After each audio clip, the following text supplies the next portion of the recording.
প্রিয় শিক্ষার্থীবৃন্দ, আসসালামু আলাইকুম। আজকে আমরা র্যামিলে যে সমস্যাগুলো থাকে আমাদের, র্যামিলে আমরা কোন লেনদেন কোন দিকে হয়, লেনদেন গুলো আজকে শ্রেণী বিন্যাস করবো। আমরা আমাদের মতো করে দেখেন, লেনদেন র্যামিলে উদ্দীপক কিছু লেনদেন দেওয়া থাকে, লেনদেন গুলোকে আমাদের মতো করে আমরা 6টা ভাগে ভাগ করবো। 6টা ভাগে ভাগ করবো। 6টা ভাগে ভাগ করলে কি হবে, আমাদের লেনদেন গুলো মানে সুন্দর করে ভাগ হবে, এবং কি আমাদের লেনদেন গুলো কোনগুলো ডেবিটে বসবে কোনগুলো ক্রেডিটে বসবে এটা সহজে জানা যাবে। তাহলে আমরা দেখি কোন লেনদেন গুলো আমরা কোন কোন শ্রেণীতে ভাগ করবো। আমরা এখন দেখি কি কি শ্রেণীতে ভাগ করা যায়। ধরো আমাদের লেনদেন গুলো দেওয়া আছে, আমরা প্রথমে সম্পদে ভাগ করবো। সম্পদ দেখলাম একটা সম্পদ, একটাকে ভাগ করবো। কিছু কিছু লেনদেন হবে দায়ের, কিছু কিছু লেনদেন হবে আয়, কিছু কিছু হবে ব্যয়, এবং কিছু কিছু হবে মূলধন, আর কিছু কিছু লেনদেন কিছু না, এক দুইটা থাকবে উত্তোলন নিয়ে। মূলধন নিয়ে থাকবে একটা, উত্তোলন নিয়ে থাকবে একটা। ঠিক আছে, তাহলে আমরা কি কয়টা ভাগে ভাগ করছি? 6টা ভাগে। এই 6টা ভাগের মধ্যে কোনগুলো ডেবিটে যাবে আর কোনগুলো ক্রেডিট যাবে এটা আমাদের আগে জানতে হবে। ঠিক আছে, কোনগুলো ডেবিট যাবে কোনগুলা ক্রেডিট যাবে এটা আমাকে প্রথমে জানতে হবে। তাহলে আমাদের সম্পদ, আমরা জানি সম্পদ সবসময় কি হয়? ডেবিট। সাধারণত সম্পদ ডেবিট দিকে হয়, সাধারণত সম্পদ সবসময় ডেবিট দিকে হয়, কিন্তু কিছু কিছু ক্ষেত্রে হ্রাস বৃদ্ধি হয়। হ্রাস বৃদ্ধির ক্ষেত্রে আমাদের র্যামিলে কোনো হ্রাস বৃদ্ধির প্রয়োজন নাই। এজন্য আমরা ধরে নিব সম্পদ সবসময় কি হয়, র্যামিলের ক্ষেত্রে ডেবিট হয়। দায়, র্যামিলের ক্ষেত্রে দায় সবসময় কি হয়? ক্রেডিট দিকে হয়, ক্রেডিট। র্যামিলের ক্ষেত্রে দায় সবসময় ক্রেডিট দিকে হয়। এই দায়টাও ডেবিট ক্রেডিট হয়, কিন্তু আমাদের এখানে দরকার নেই। এখানে সবসময় মনে করবেন দায় সবসময় র্যামিলের জন্য ক্রেডিট। এই যে আয়, আয়টা আছে কি? আয়টা সবসময় ক্রেডিট। যে কোনো আয় হোক, প্রতিষ্ঠানের যে কোনো আয় হোক, এটা কি হবে? ক্রেডিট দিকে হবে। এরপর হচ্ছে ব্যয়, প্রতিষ্ঠানের যে কোনো ব্যয় বা ক্ষতি, এটা হবে ডেবিট।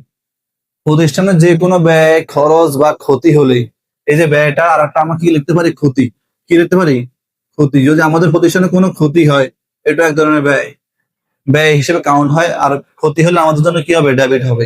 ব্যয় হলে কি হবে? ডেবিট হবে। এরপর হচ্ছে মূলধন। মনে রাখবেন, মূলধন তো সবসময় ক্রেডিট হয়। মূলধন সবসময় কি হয়?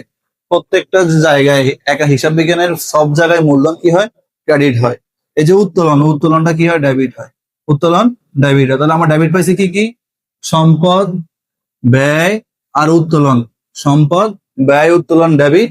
দায়, আয়, মূলধন। দায়, আয়, মূলধন হচ্ছে ক্রেডিট। আশা করি সবাই মানে ডেবিট ক্রেডিটের নিয়মটা বুঝবেন, কোনগুলো ডেবিটে লিখবেন কোনগুলো ক্রেডিটে লিখবেন।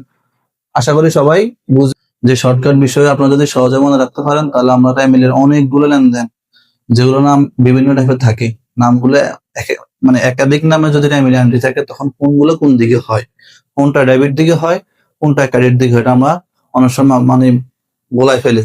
এগুলো যেন ভুল না হয় আমাদের, সেজন্য আমরা শর্টকাট টেকনিক নিয়ে আসছি। তাহলে আমরা দেখি শর্টকাট টেকনিক কি কি আছে।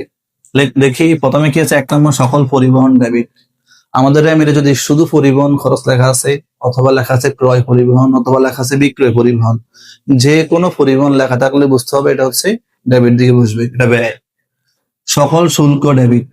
র্যামিলে যদি শুল্ক থাকে 3 ভাবে, একটা হচ্ছে শুধু শুল্ক লেখা থাকে, একটা লেখা থাকে রপ্তানি শুল্ক, একটা লেখা থাকে আমদানি শুল্ক। যে কোনো শুল্ক লেখা থাকলে বুঝতে হবে এটা ব্যয়, আপনাকে লিখতে হবে কোন দিকে? ডেবিট দিকে। তারপর 3 নম্বরে কি আছে? 3 নম্বর হচ্ছে সকল সালামি ডেবিট। সকল সালামি ডেবিট। বেশিরভাগ সালামি থাকে না, শুধুমাত্র একটা সালামি থাকে, এটার নাম হচ্ছে শিক্ষানবিশ সালামি। তারপর আমি লিখে দিছি সকল সালামি ডেবিট, শিক্ষানবিশ সালামি ক্রেডিট। এই শিক্ষানবিশ সালামিটা থাকবেই, এটা থাকে প্রায় অঙ্কের মধ্যে। শিক্ষানবিশ সালামিটা সবসময় ক্রেডিট দিকে হয়, এটা আয়। পরে কি লিখছি? সকল ভাতা ক্রেডিট। সকল ভাতা ক্রেডিট। এখন ভাতা বেশিরভাগ থাকে না, তো মনে রাখবেন। তারপরে সকল ভাতা ক্রেডিট, শুধুমাত্র শুধুমাত্র শিক্ষানবিশ ভাতাটা ডেবিট, এটা আমার জন্য ব্যয়। ঠিক আছে, পরে আছে কি 5 নম্বর, প্রদত্ত অথবা প্রদান জাতীয় সকল হিসাব ডেবিট। আমরা যদি কাউকে কিছু প্রদান করি, বেতন প্রদান, ভাড়া প্রদান, এগুলো আমার জন্য খরচ, এটা আমার জন্য কি হবে? ডেবিট দিকে হবে। ঠিক আছে, এরপর হচ্ছে অবশ্যই ঋণ প্রদান, ঋণ লিখে দিচ্ছে পরে, দেখেন পরে হচ্ছে প্রাপ্তি বা প্রাপ্ত জাতীয় সকল হিসাব ক্রেডিট। প্রাপ্তি বা প্রাপ্ত আমরা পাইছি, কেউ কেউ আমাকে দিছে, অথবা আমি কারোর কাছ থেকে নিছি কোনো কিছু, এই প্রাপ্তি বা প্রাপ্ত জাতীয় সকল হিসাব ক্রেডিট হবে। পরে কি লিখছি? সকল প্রকার সঞ্চিতি ক্রেডিট। সকল প্রকার সঞ্চিতি ক্রেডিট। সঞ্চিত তহবিল বলেন, সঞ্চিত উদ্বৃত্ত বলেন, কুঋণ সঞ্চিতি বলেন, যে কোনো সঞ্চিতি থাকুক না কেন, সকল প্রকার সঞ্চিতি ক্রেডিট। শুধুমাত্র পাওনাদারের বাটা সঞ্চিতিটা ডেবিট। ঠিক আছে, তাহলে এগুলো গেছে। পরে 8 নম্বর কি বলছে, নগদ তহবিল ক্রেডিট। কি বলছে, নগদ তহবিল ক্রেডিট শুধু, সকল তহবিল ক্রেডিট শুধু নগদ তহবিলটা ডেবিট। কি বলছে, সকল তহবিল ক্রেডিট শুধু নগদ তহবিল ডেবিট। ঠিক আছে একটা। পরে হচ্ছে সকল ঋণ ক্রেডিট, সকল ঋণ ক্রেডিট, ঋণটা যদি আমরা প্রদান করি এটা হচ্ছে প্রদত্ত ঋণ। কি বলছে, ঋণটা যদি আমরা প্রদান করি এটা হয় কি, প্রদত্ত ঋণ, শুধু প্রদত্ত ঋণ ডেবিট। এই ঋণটা মনে রাখবেন, ঋণ নিয়ে ভুল করার সম্ভাবনা থাকে। তাহলে কি বলছি, সকল ঋণ ক্রেডিট, শুধুমাত্র প্রদত্ত ঋণটা ডেবিট। 10 নম্বর কি আছে, সম্পদের সুদ আয় ক্রেডিট, দায়ের সুদ, পরেরটা কি আছে, দায়ের সুদ ব্যয় ডেবিট। ঠিক আছে, এর পরেরটা হচ্ছে মূলধনের সুদ, মূলধনের সুদ সবসময় ক্রেডিট। লাস্ট হচ্ছে কি, উত্তোলনের সুদ ডেবিট। ঠিক আছে, যদি আমরা এই শর্টকাট গুলো মনে রাখতে পারেন তাহলে আশা করি র্যামিলের 60% এনটিএম বুঝবেন কোনগুলো ডেবিট দিয়ে হবে, কোনগুলো ক্রেডিট দিয়ে হবে।